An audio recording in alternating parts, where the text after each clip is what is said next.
Hello everyone! For today's video ay gagawa po tayo ng homemade kikiam. Kumuha lamang po ako ng isang latang sardinas at ito po aking nilagay sa isang lagayan at aking po itong minix upang madurog yung sardinas at nilagyan ko po ito ng 2 medium egg. I-mix po nating mabuti at dagdagan po natin ng 2 tablespoon sugar. Mag-add din po tayo ng 1 tablespoon oyster sauce, 1 teaspoon magic sarap at sa mix, 1 teaspoon po pepper at 1 tablespoon baking powder. Yan. 2 cups of all-purpose flour at ito po'y dahan-dahan nating ibuhos. Huwag natin biglain, unti-unti lang upang makabuo tayo ng parang dough na gagawin po natin mamayang kikiam. So, ayan po. Pag nakagawa na tayo, ay iwan lamang po natin to ng 5 minutes at lagyan na po natin ng konting powder o flour yung ating lagayan at ilagay po natin yung ating nagawang dough. I-flatten lamang po natin ito at i-slice po natin ng maliliit para mamaya madali po natin siyang ma-mold ayon sa gusto nating cookies. So ayan, habang tayo ay nag-slice, mag-shoutout po muna tayo.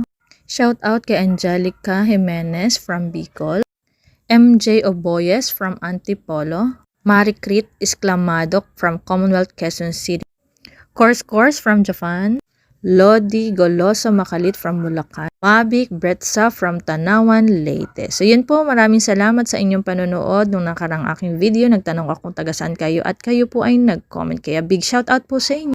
Ayan, at namold na po natin siya lahat. Isa lang naman po natin ito sa mainit na mantika. Ayan, isa-isahin po natin itong ilagay. At maya rin po natin itong baliktarin upang hindi po siya masunog.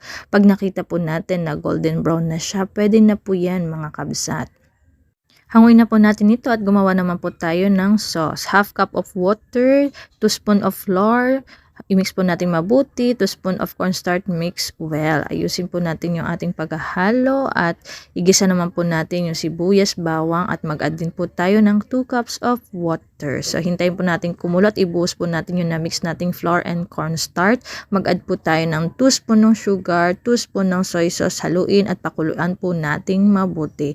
So pag nakita po natin na ganyan na po siya, ay pwede na po yan, hanguin na po natin. Gagawa po tayo ng another sausawan. Mag-slice lamang po tayo ng sibuyas, pipino at sili. Ilagay po natin sa isang garapon at lagyan naman po natin ng sugar. Ganon din, half na water, half cup ng vinegar para hindi siya masyadong maasim. Ayan, at ready na nga lahat. Meron na tayong sausawan at 2 pa nga yan. Ano pang hinintay natin? Tikman na po natin ito. Ang masasabi ko lang, masarap, sakto ang lasa, kaya naman, ano pang hinihintay nyo? Gayahin nyo na rin po ito. Hindi ka na kailangan pumunta pa ng bayan sapagkat kaya mo naman itong gawin, napakadali lang. Gamit lang ang isang lata ng sardinas. Makakagawa ka na ng ganyang karaming kikiam, tsak na mag-e-enjoy ka kasama ang iyong pamilya. Kaya naman, kung nakaabot ka nga sa dulo ng video ito, maaari po bang paki-comment kung taga saan ka upang ma-shoutout kita sa susunod na aking video. Paki-heart at paki-share na rin po ito. Maraming salamat sa inyong panonood. Ingat, God bless!